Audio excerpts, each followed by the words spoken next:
গিনি কাউকে তোয়াক্কা করে না, আর গিনির এই পাগলামি দেখার পর গীতা সাত্ত্বিকের কাছে হাতজোড় করে অনুরোধ করে যে গিনিকে যেন সে একটু ভালোবাসা দেয়, গিনিকে যেন স্ত্রীর মর্যাদা দেয়, যাতে গিনি এই পরিবারটাকে ধ্বংস করা থেকে বিরত হয়। গীতা বলে এই পরিবারটাকে বাঁচাতে পারলে এখন শুধু আপনিই পারবেন। অন্যদিকে রতি সকালবেলা পদ্মকে বকতে শুরু করলে ওই মুহূর্তে গীতা ফোন করে বলে যে বাড়িতে নতুন বউ গিয়েছে, তার যত্ন করতে ভুলবেন না, প্রত্যেক দিন নিজের হাতে ব্রেকফাস্ট আর ডিনার বানিয়ে আপনি পদ্মকে খাওয়াবেন।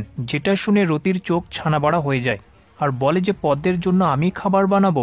গীতা বলে হ্যাঁ, আপনাকেই বানাতে হবে, ইভেন কি বানাতে হবে সেগুলো তাও গীতা বলে দেয়। তারপর কৃপান ফোনটা নিলে গীতা বলে বাইরে পুলিশের ভ্যান দাঁড়িয়ে আছে, একটু এর করলেই সোজা তোমাকে তুলে নিয়ে চলে যাবে, তাই চুপচাপ নিজের স্ত্রীর মর্যাদা দিয়ে পদ্মের সেবা করো। তারপর কিরণকান্তি ফোনটা নিলে গীতা কিরণকান্তিকেও অর্ডার দিয়ে দেয় আর বলে যে আধা ঘন্টার মধ্যে যেন পদ্মের ব্রেকফাস্ট রেডি হয়ে যায়, যেটা শুনে কিরণকান্তিও হতবাক। তারপর গীতা বলে যে কৃপান যেন পদ্মকে পার্লারে নিয়ে যায় আর সিনেমা দেখাতে না ভুলে।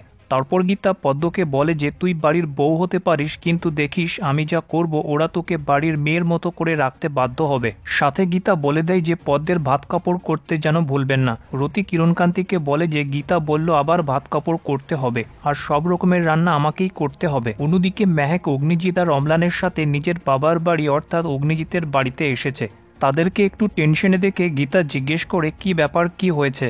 তারপর অম্লান চাপা চাপা গলায় বলতে শুরু করে যে আপনারা তো জানেন কালকে কোর্টের ডেট আছে, কিন্তু আমি এইসব ঝামেলায় জড়াতে চাই না, তাই আমি সাক্ষী দিতে রাজি নই। যেটা শুনে গীতা অবাক হয়ে যায় আর বলে যে আপনি এটা কি কথা বলছেন, আপনি সাক্ষী না দিলে আমার শ্বশুরমশাই বিপদে পড়ে যাবে, ধীমান সেনার কিরণকান্তির মতো লোকেরা জিতে যাবে। অম্লান বলে মেহেক চায় না যে আমি এইসব ঝামেলায় জড়াই। যেটা শুনে অগ্নিজিৎ অবাক হয়ে যায় আর বলে যে মেহেক তোর বৌদি আমাকে বাঁচানোর জন্য দিনরাত এক করে দিচ্ছে, আর তুই বলছিস ঝামেলায় জড়াতে চাস না, তোকে তোর বাবার প্রাণ বাঁচানোটা একটা ঝামেলা লাগছে। ইলিনো বলতে শুরু করে যে মেহেক তুই এত বড় স্বার্থপর কি করে হতে পারিস, আমি তো ভাবতেও পারছি না। তারপর অগ্নিজিৎ বলে যে থাক, ওকে আর এত কিছু বলতে হবে না, দরকার নেই সাক্ষীর। গীতা বলে বাবা আপনি এসব কি বলছেন। অগ্নিজিৎ বলে ওরা যখন সাক্ষী দিতে চায় না তাহলে কি হাত জোড় করবো, পায়ে ধরবো। ঠিক তখনই প্রলয় এসে বলে যে তোমাদের কি মনে হয় আমাদের মেহেক এমন কিছু করতে পারে?